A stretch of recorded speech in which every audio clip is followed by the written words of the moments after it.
There is absolutely zero doubt in my mind that Rachel Meghan Markle was a semi-expensive yacht girl, and she knows it.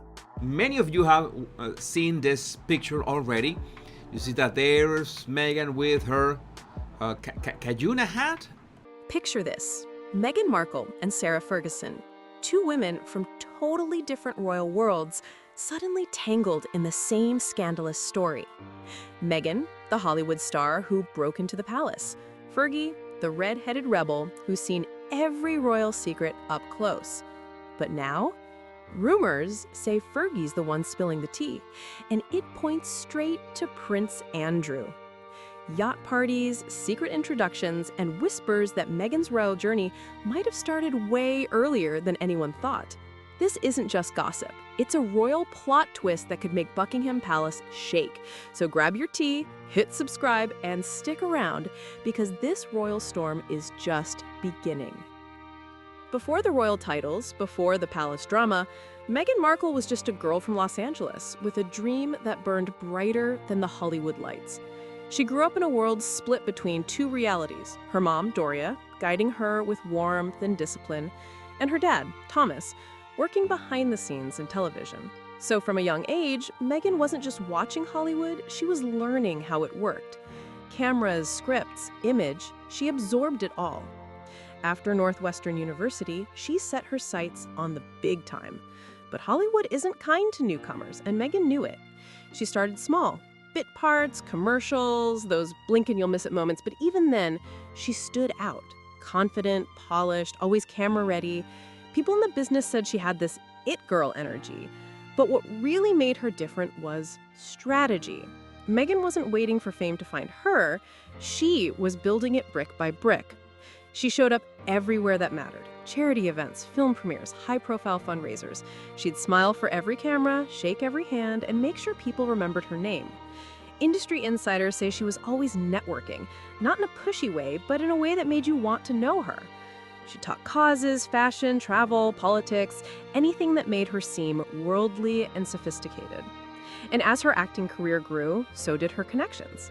Suits gave her the credibility, but her off-screen presence gave her influence. Meghan started mixing with producers, diplomats, and socialites, people with real power. Her social calendar turned into a who's who of Hollywood's elite. The yacht parties, the charity circuits, the glitzy nights in Monte Carlo and London. Meghan was becoming part of that rarefied circle where fame, money, and mystery all blur together. But here's where it gets interesting. Because long before she ever met Prince Harry, Meghan's path had already crossed with names that would later shake the royal tree. The kind of contacts that, when you look back now, make you wonder if fate was involved or something else. Because behind every introduction, every glamorous event, every chance meeting, there was someone pulling strings, someone opening doors. And years later, those same connections, those whispers about who introduced her to who, would become the center of royal speculation. Was it just ambition and timing? Or were there deeper ties to people inside the palace's most controversial circles? Either way, Meghan's rise wasn't random, it was crafted. And whether she knew it or not, the people she met along the way would soon put her name on Buckingham Palace's radar, long before Harry ever did. Let's set the stage, because when it comes to royal drama, few names carry as much chaos and charisma as Sarah Ferguson. The world knows her as Fergie, the Duchess who went from fairy tale bride to royal exile and somehow managed to stay in the headlines for nearly 40 decades. She wasn't born into royalty, she married into it. In 1986, she said "I do" to Prince Andrew in a wedding that felt straight out of a storybook. But behind those palace walls, it didn't take long for things to crack. The press turned on her, scandals exploded, and Fergie quickly became the royal family's favorite punching bag. The infamous toe-sucking photos, the financial troubles, the public humiliation, any of that could have ended her story. But Fergie, she reinvented herself. She became the master of survival, media savvy, brutally honest, and somehow always one headline away from redemption. While the palace tried to silence her, she did the opposite. She talked. She gave interviews, wrote books, went on talk shows, even starred in documentaries. She turned her pain into publicity and her chaos into currency. And that's what makes her dangerous. She knows the royal system inside and out. She's lived it, lost it, and learned exactly how to use it. Insiders say the royal family never truly cut her off, not completely. She still has deep connections, especially through her daughters Princess Beatrice and Princess Eugenie. And of course, her lifelong bond with Prince Andrew, which never really ended even after their divorce. That closeness is what keeps Fergie in the loop and what makes her comments so explosive. She knows how to drop just enough truth to make the palace sweat. Every time she opens her mouth, you can almost hear the royal press office panic. Because when Fergie speaks, it's never random. It's calculated.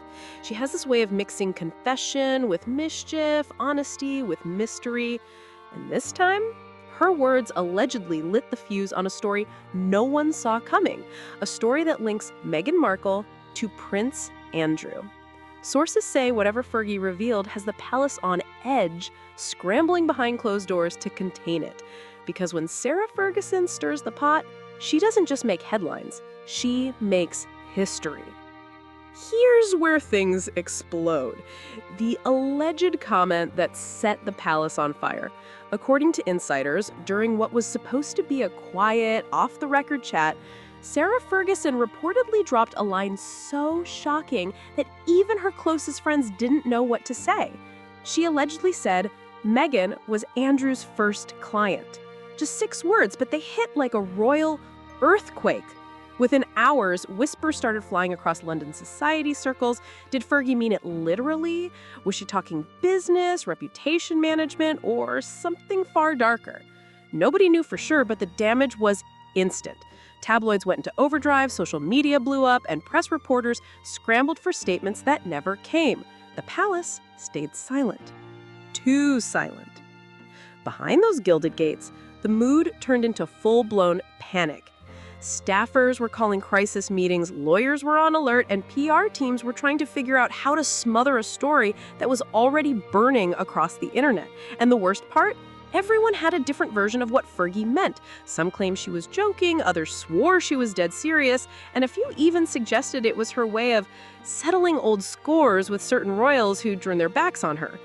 Classic Fergie. She knows exactly how to say something that sounds innocent, but lands like a grenade.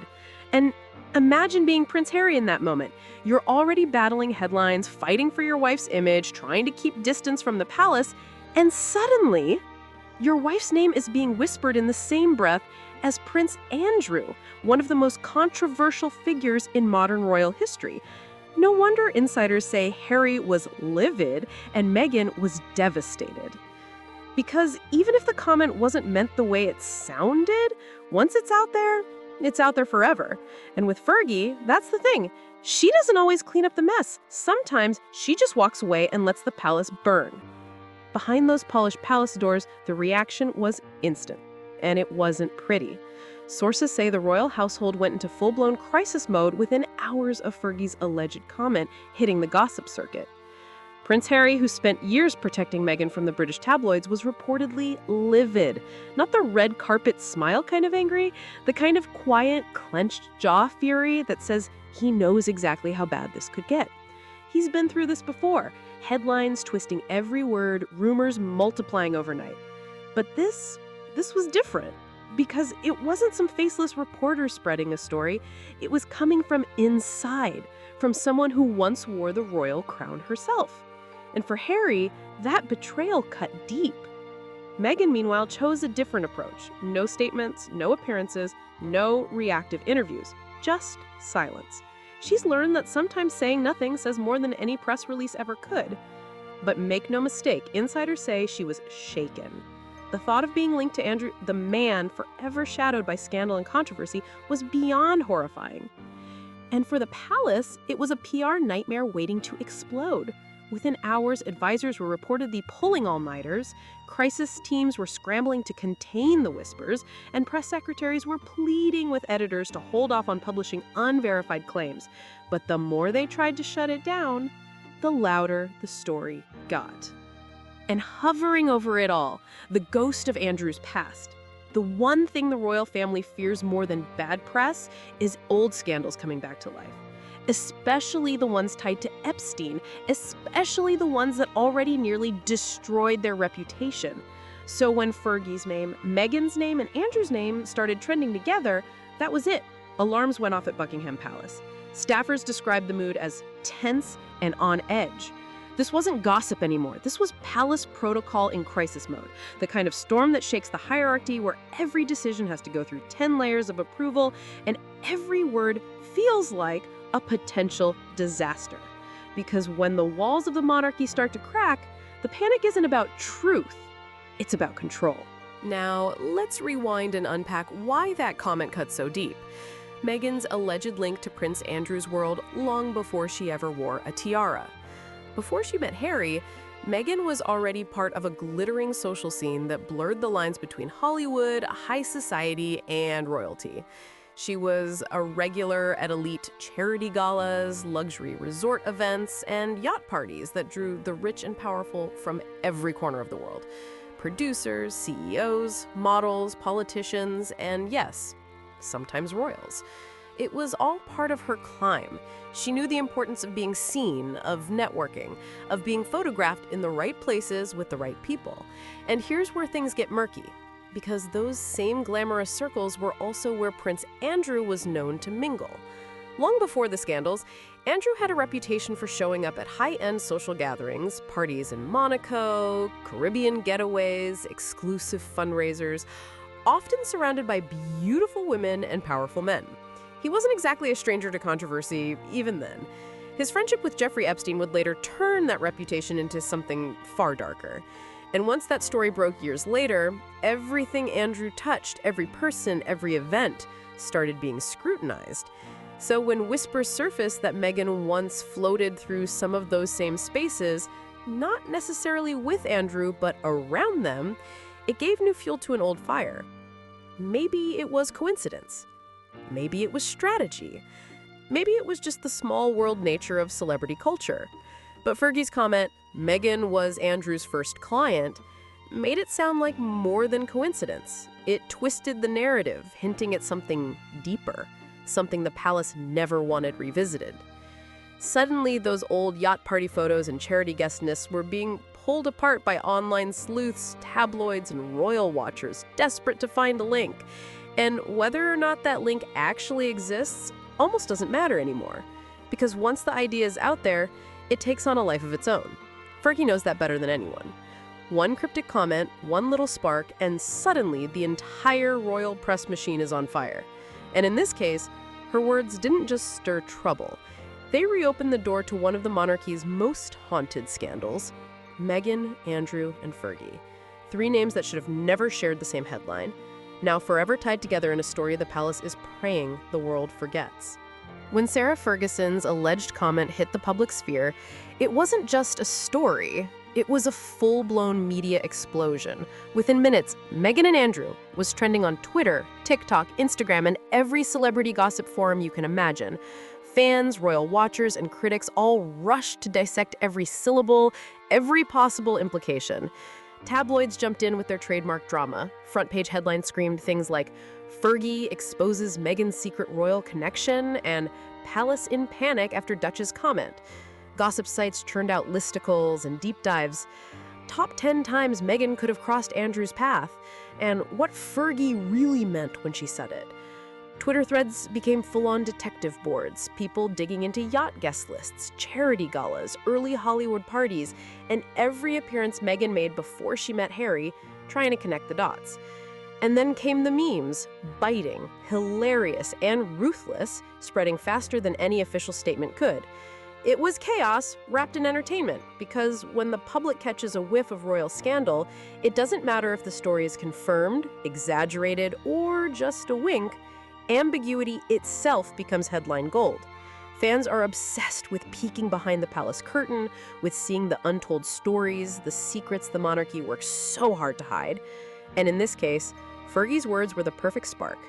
Meanwhile, Buckingham Palace went into classic damage control mode, which for them means absolute silence. No press statements, no interviews, no clarifications, nothing. And make no mistake, that silence is intentional. It's their way of controlling the narrative without feeding it more oxygen. But inside those gilded halls, it was anything but quiet. Advisors were reportedly working around the clock, PR teams scrambling to find ways to redirect attention toward harmless events, charity visits, school openings, and official royal duties. Every team member knew that one wrong word could make the story explode further. Behind the scenes, internal debates were said to be heated. Should they defend Meghan and risk drawing more attention to the alleged connection? Should they ignore it and hope it dies down? Or should they distract the public with something else entirely? None of these options felt safe because this wasn't a simple scandal. It involved three high-profile royals, Meghan, Fergie, and Andrew, each with their own baggage and tabloid history. Containing a story like that is a near impossible puzzle, like trying to stop a storm with your bare hands. And the stakes were even higher because of Andrew's controversial past. Any hint of association with him triggers instant public scrutiny, especially after his connection to Epstein and previous scandals. The palace knew that if they mishandled this, it wouldn't just be another gossip story. It could reignite conversations they thought were long buried, fuel tabloids for weeks, and put Meghan and Harry back under the same spotlight they fought so hard to escape. The pressure on PR teams was enormous, and every day the story circulated online, it seemed to grow bigger. From the viral memes to the relentless social media theories, the palace was dealing with a modern royal crisis, one that couldn't be silenced with a statement alone, and one where even the hint of truth, or just the perception of it, could spiral completely out of control. In other words, this wasn't just gossip anymore. This was a full-scale media storm, palace protocol stretched to its limits, and a reminder that in the royal world, a single comment can ripple into chaos that no amount of planning can fully contain. Sarah Ferguson isn't just any royal. She's a master of timing, perception, and just enough chaos to keep people watching. So why drop a comment like this now? Some insiders speculate it's revenge. Maybe the palace sidelined her one too many times, cutting her out of events and influence, and now she's reminding them that she's not invisible. Others think it's strategic. Fergie has always known how to grab headlines, and a story linking Meghan to Andrew is exactly the kind of media storm that keeps her relevant. And then there's the theory that it's subtle damage control for Andrew himself, a way to redirect attention while she maintains her own insider status. Whatever the reason, one thing is clear. Fergie knows how to pick her moment, how to blend fact with ambiguity, and how to say just enough to make the palace sweat without ever fully confirming anything. She's walking the line between confession and calculated chaos, and history tells us she's very, very good at it. Meanwhile, Meghan and Harry reportedly felt the fallout almost immediately. Meghan stayed silent, no social media posts, no statements, no interviews, leaving the public to interpret her quiet as anything from guilt to a careful, cautious strategy. Harry, on the other hand, was reportedly furious and conflicted. He knows how headlines twist even the smallest detail, and now his wife's name is linked, however indirectly, to one of the monarchy's most controversial figures. The tension wasn't just between them and the palace, it was inside their own camp. Advisors, friends, and family all had opinions, and every move they made was being scrutinized. Imagine being accused indirectly of something from your past you've never publicly addressed, while the world spins theories faster than you can respond. That's the position they were in, a mix of disbelief, frustration, and the need to protect themselves while walking the public tightrope of royal scrutiny. And if you zoom out, this isn't unprecedented. The monarchy has a long history of trying to control narratives, only to have secret scandals and whispers leak anyway. Think of Fergie's own controversies in the 90s, the tabloids, the toe-sucking photos, the financial scandals. All carefully managed, but never fully contained.